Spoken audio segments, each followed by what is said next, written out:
নমস্কার বন্ধুরা, আমি মহালয়ের জন্য যেভাবে ফটোশ্যুট করেছি, ভিডিও করেছি, একটু সবাই করছে তাই আমিও করলাম। সেই জন্য আগের দিন রাত্রিবেলা আমার চুলটাকে কি করে নিয়েছি দেখো। তো আমার কাছে চুল ঠিক করার মতো কোনো নেই, তো কোনো জিনিস নেই বলে সেই জন্য আমি চুলটা ঠিক শুতে যাওয়ার জন্য ঘুমোতে যাব ঠিক আগের দিন রাত্রিবেলা আমি কী করেছি, যেই দিন ফটোশ্যুট করেছি ঠিক তার আগের দিন রাত্রিবেলা আমি চুলটাকে অনেকগুলো বিনুনি করে নিয়েছি। তো সামনের চুলগুলোকে সরু সরু করে নিয়ে অল্প অল্প করে নিয়ে ভালো করে বিনুনি করে নিয়েছি। আর বন্ধুরা, এই বিনুনিগুলো করতে করতে অনেকগুলো বিনুনি করেছি, আর ধৈর্য ধরতে পারছিলাম না। আমি ভেবেছিলাম গোটা চুলটাতে এইভাবে বিনুনি করব, কিন্তু পারলাম না, কারণ গোটা 3-4 করার পরে আমার হাতে ভীষণ ব্যথা করছিল আর খুব কষ্টও হচ্ছিল আর ঘুমও পাচ্ছিল।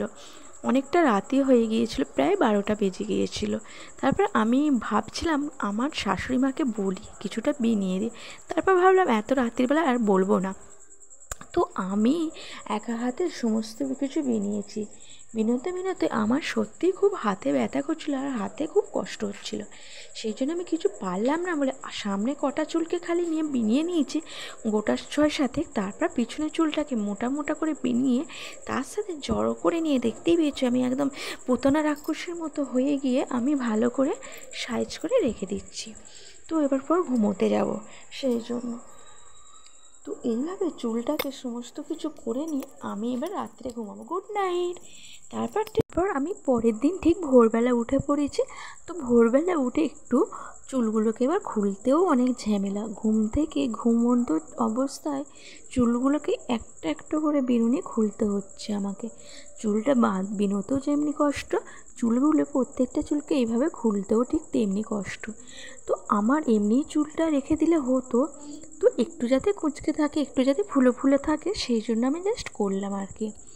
আর ইচ্ছা হলো তাহলে একটুখানি করি, সেই জন্য আমি করেছিলাম।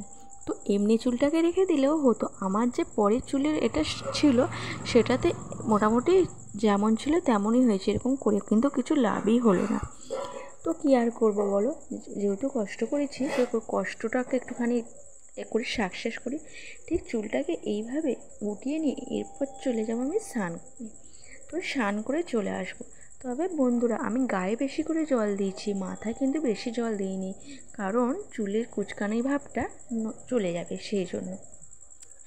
তো তারপর দেখো আমি ভালো করে রেডি হয়ে গেছি, লাল পাড় শাড়ি পরে ফেলেছি, চুলটাকে ভালো করে নিয়ে একটু দেখলাম চুলটা হালকা হালকা হয়ে আছে, কিন্তু আমার চুলটা খুব ভালো প্লেন, তো সেই জন্য হচ্ছে খুব একটা হলো না। যাই হোক, আমার সাজগোজ কমপ্লিট হয়ে গেছে, ভালো করে চওড়া করে সিঁদুরটা পরে ফেললাম। এইভাবে সিঁদুর আমি কবে পরেছি ঠিক জানি না, জাস্ট বিয়ের দিনই পরেছিলাম, আমার বর পরিয়েছিল, তো এইভাবে পরিনি। তারপর ভালো করে আলতা পরে নিলাম ডিজাইন করে, তারপর আমি হাতেও করে নিলাম। আমার ফুল লুকটা দেখো আর কেমন লাগছে সেটাও আমাকে বলো অবশ্যই। তো আমি ফুল লুকটা এরকমভাবে করে নিয়ে ভালো করে সাজুগুজু কমপ্লিট হয়ে গেছে। এরপর আমি চলে যাব ঠিক ছাদে গিয়ে একটুখানি 2-1টা ফটোশ্যুট করে নেব।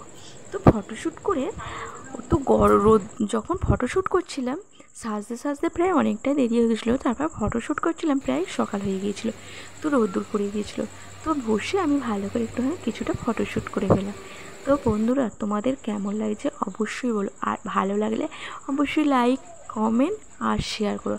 আর বন্ধুরা, আমার চ্যানেলটিকে সাবস্ক্রাইব করতে ভুলো না। তো এতটাই গরম লাগছিল, লাস্টে চুলটাকে যা হোক করে গুটিয়ে নিয়ে আগে আমি সাজগোজগুলোকে সমস্ত কিছু তুলে নিয়েছি। হাড় কানের যা পরেছিলাম সমস্ত কিছু খুলে এরপর আমি শাড়িটাকে চেঞ্জ করব। তো তার আগে তোমাদেরকে দেখিয়ে দিচ্ছি আমার এই লুকটাতেও কেমন লাগছিলো আর সাজগোজ লুকটাতে কেমন লাগছিলো সেটা অবশ্যই বলো। ভালো লাগলে অবশ্যই আমাকে কমেন্ট করে জানাও। বাই।